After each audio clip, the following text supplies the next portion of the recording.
nga baawukanye Lukenge yaggukira wa munywanyi we Pawulo n'abimufuuwa ng'omuwala bw'ali omuniivu, era nti agambye ye takweguya, era nti si gwe mulenzi wekka ate mbu n'okummuka tommuka. Ko munne nti okummuka kye ki?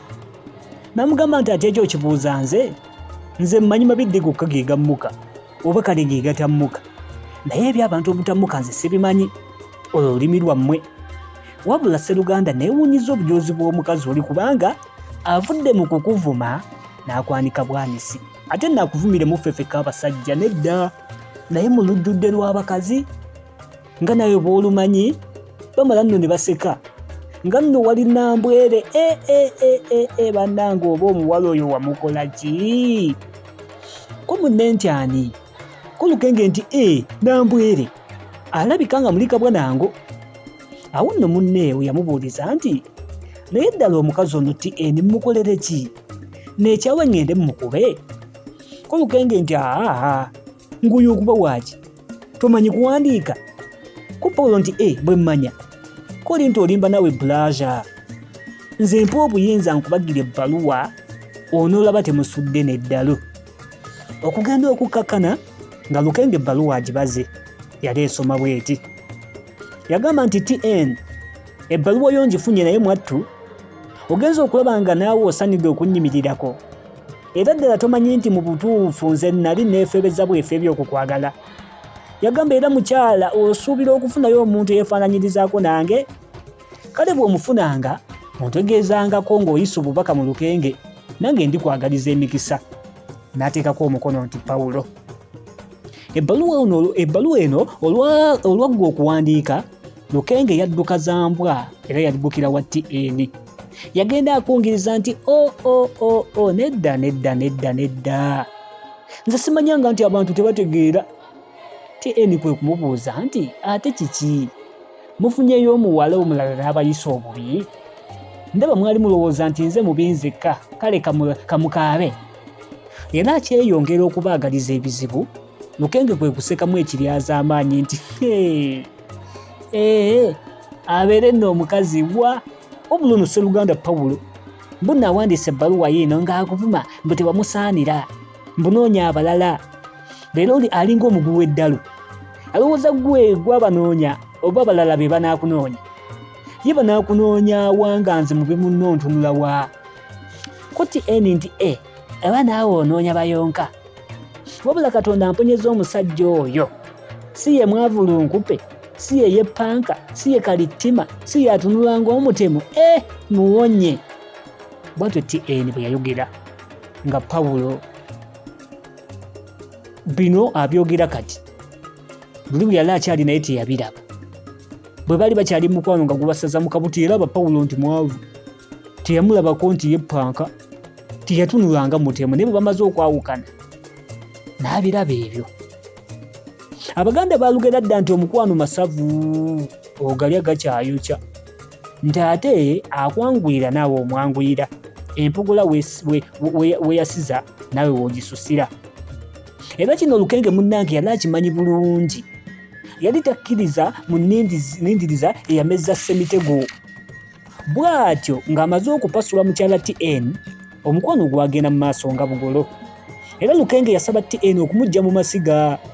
Baateesa okugenda mu bakulu, era mu ngeri eya bulijjo Lukenge yandibadde asaba Pawulo okumuwerekerako, naye olw'ensonga ye kennyini ze yeemanyira munda ye, ne munywanyi we ono teyamutegeezaako, era abantu abamuwerekerako yabawakankula bunaayira mu kibuga. Kyokka bye ebyobuko byagenda bulungi, wabula mpozi senga Perepeetwa abangi gwe bali bakazizaako erya Muzeeyi Peetwa, yali ayagala ebigambo okubisajjula. Bwe yali ng'agezaako okuddaabiriza Lukenge, nga wayiseewo eddakiika ezitawoza na caayi ng'abagenyi bamaze okwanirizibwa, Muzeeyi Peetwa yakomawo mu ddiiro awaali abagenyi n'afukamira bulungi n'alamusa Lukenge omulundi ogwokubiri. Bwe yamala okumubuuza, Muzeeyi ne yeddaabiriza nga bw'agamba Lukenge nti munnaffe kulikayo nnyo emitala w'amayanja, omuwala yatubuulira n'atutegeeza na byonna, kale kulikayo nnyo taata. Ye taata onansonyiwa kankubuuzeeyo akabuuzo, eyo ey'oku mmere mwalyanga ki? naye muli bagumu bannange abagenda mu butiti bwe mutyo. Eyo gye mpulira nti empewo efuuweeta ng'ey'omugundu. Taata ate nga kitalo nnyo, kitalo ddala okufiirwa bwe kuti ewa binoga. Kubonaabona nnyo taata, Kawala byonna yabitubuulira. Naye nno ffe bakazi bo twafuuka dda balema. Wabula lwa butatuuka naye emyoyo giri eyo. Omanyi naffe eyewa binoga, naffe waffe nnyo era jjajja wa mukazi w'obule. Munnange aba akyagenda mu maaso okwogera, taata wa TN kyeyava amukomako nti bamaliza tebanyiigire bamaliyamu. Kale yadde Perepeetwa yali ekitabo ekitukuvu akikuba budinda, ate era omusomi leka kukola nsobi ya mwaka okulowooza nti Muzeeyi Peetwa yali asembayo mu kumanya engero. Mu butuufu engereesa z'abajjajja baffe gamba ng'akutemyako Muzeeyi Perepeetwa nga zimusula ku mwoyo nga lufuba. Era yayimukiramu ng'eyatega ogw'ekyayi yogayoga mu ffumbiro. TN yasse ekikkowe era ne yeebazisa kitaawe amaaso. Kyokka omukulu teyabugumya na kifo mu ffumbiro, n'akomawo n'atandikira we yakomye okuddaabiriza abagenyi nti naye musibye mutya nno bassebo. Ne bamuddamu nti bulungi mukadde gwe osibye otya nnyabo. Koye nti bulungi bannange mugulike ekkubo, wabula nze temujja kundeka wano ngenda nammwe, njagala nakutuukako eyo ebuzungu. Nange lwakuba mukadde n'essebo nange ntuukeyokko ate nze ndi nyumya ki? Era omukulu yeeyongera okubeesabeesa abagenyi okutuusa omukolo gwonna lwe kyokka gwaggwa bulungi, n'olunaku olw'embaga nga lwatuddwa. Bino byonna Pawulo teyabimanyaako n'akatono, era oluvannyuma bwe yabuuza munne Lukenge lwaki takyalabika, ye n'amweggyako nti owa nina ebizibu eby'ekika, bintu bya Kiganda biri eyo, naye nze kennyini nze nteekwa okubyekolerako.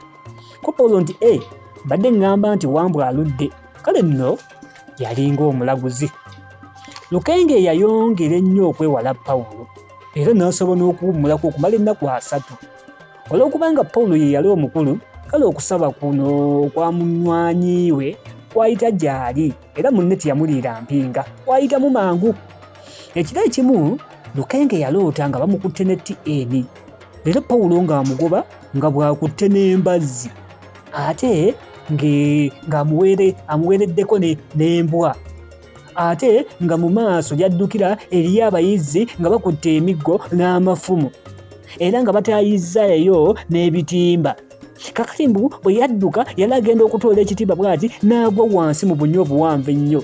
Era olwo nga bali butoola ne Pawulo, Lukenge n'akaaba nti tonzita! Awo we yazuukukira. Naye yali atuuyana nnyo era nga n'obuliri bwonna butotobadde. Yatya nnyo era n'akankana. Yakwata ku kapeesa k'ettaala ng'eno obutangaavu bugoba ekizikiza. Mbu Lukenge yalaba ekintu waggulu mu nsonda nga kidduka n'ekizikiza. Kyali ng'akawundo. Yali akyewuunya ekyokukola, yagenda okuwulira ng'oluggi lw'emiryango lwekaaka, ate nga n'ennyumba eyuuguuma. Lukenge yava ku kitanda ne yeekweka wansi waakyo n'amira omukka, n'awuliriza mbu ng'ensi yonna nsirifu. Kale Lukenge yawulira ebbugumu lingi nnyo, yenna n'atandika okubugujja. Yagenda mu kinaabiro ne yeeyiwako amazzi.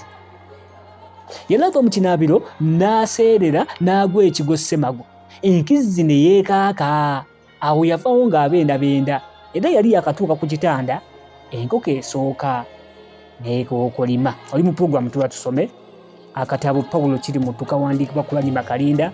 Tuli ku ssuula egamba nti Emmwanyi gyewesiga, ssuula ya 10 ey'akatabo kano. Nze muzzukulu wa Mugema munnakyalo akwata ssente empya n'enkadde omwanjuzi era omuteesiteesi. Enkeera Lukenge obudde yabukeereza nkokola n'abissaamu engatto, yogayoga wa Ssekikubo omugezigezi.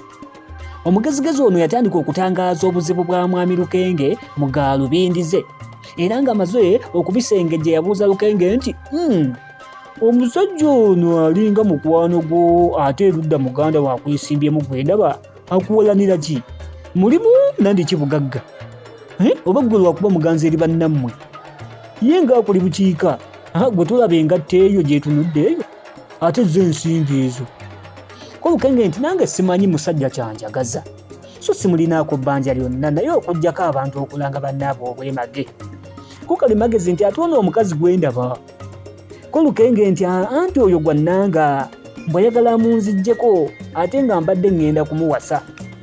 Ko Kalimagezi nti bwe kubanga kwagala kuvugula mukazi wo ate nga oyagala kumala kukutta yeerimbye ye takwana babe. Ko Lukenge nti mukama wange leero nange abantu bwe batusoberera, naye kakati jjajja omusajja oyo mukole ntya okumweggyako? Kubanga kale singa kibadde kisoboka twandimugjewo bujja, anti naye wuuyo talina kalungi katwagaliza. Bamugamba dda nti akukola obubi akwerabiza Katonda. Ko Kalimagezi nti musajja wattu teweeruma lulimi, oyo nze tayinza kunnema kujjawo. Ate waliwo n'ekirala, yinza n'okukuwa eddagala ne tusiruwaza musiruwaza ekifuukira ddala kisiru, sinakindi bakigube ne ku mulimu. Gano amagezi Lukenge yagasiima, era ekikuba nsiko Kalimagezi yamusalira mbuzi eyabitanga n'esseggwanga eya lujumba, mpozzi n'omusala gw'olubugo, mpozzi n'ettu ly'obutiko obubaala, n'omutwalo gw'enswa entunda, n'ensimbi eŋŋanda 11. Era Lukenge omusawo n'amuwa eddagala lya mirundi 3. Yamuwa ssekkotika oyo nga wakusuula mu mulyango gwa Pawulo, nga Lukenge bw'alamiriza nti Pawulo nkukotese, toddangayo n'otunula enjuba gy'eva wadde gy'egwa. N'amuwa emmumbwa eyo yali ya buli ddagala lyonna, yalimu buli ddagala lyonna. Yalimu olwala lw'empungu okusobozesa omulwadde mpozzi okutagulataagula abalabe be bonna. Yalimu kalandalugo okusobozesa aginywa okulanda. Mbwe yalimu n'olulimi lw'ensanafu. Emmumbwa eyo yali esirirwa ku mateeka, amazzi ag'okugisiririramu nga Lukenge ateeka kugakimira mu ndeku ku luzzi, ate ng'ali bwereere nga bwe yazaalibwa, ng'esirirwa mu mazzi gano ku lujjo lwa nsumbi. Ate ng'omulwadde amala ennaku 3 nga takutte muntu yenna mu ngalo. Eddagala eddala lyali liyitibwa kibutika. Kibutika ono kaali kaweke buweke, ng'omulwadde ye kennyini yateekwa okukwasa omulogo akaweke kano, mpozzi ng'amukwata mu ngalo, era nga bw'aba amukwasa alamiriza nti kibutika mubutike, kibutika mubutike, omulimu gubutike, amaka gabutike, eddogo libutike, bajjajja battu byonna mu bibutike bebbuti. Ate era nga bw'amala okumukwasa ng'ateekwa okumwewalira ddala, si kulwa ng'ate kibutika naye amubutikiramu.